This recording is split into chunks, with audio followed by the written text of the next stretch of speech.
К этой единовременной выплате относятся следующие категории. То есть обязательно получат их инвалиды войны, участники Великой Отечественной войны, которые стали инвалидами, или просто участники Великой Отечественной войны, лица, проработавшие на объектах противовоздушной обороны, местной противовоздушной обороны, на строительстве оборонительных сооружений, военно-морских баз, аэродромов и других военных объектов в пределах тыловых границ, действующих фронтов, операционных зон, действующих флотов, на прифронтовых участках железных и автомобильных дорог, членам экипажей судов транспортного флота, интернированным в начале Великой Отечественной войны в портах других государств.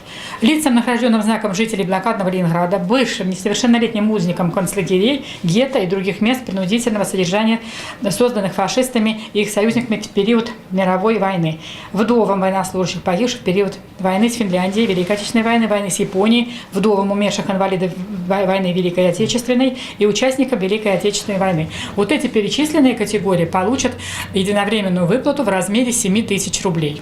Кроме того, у нас есть еще одна категория, которая называется лица, проработавшие в тылу, как мы их называем, труженики тыла с 22 июня по 9 мая не менее 6 месяцев, и бывшие совершеннолетние узники. Ну, узников совершеннолетних у нас в нашем районе, городе нет, а вот эта категория получит по 3000 рублей.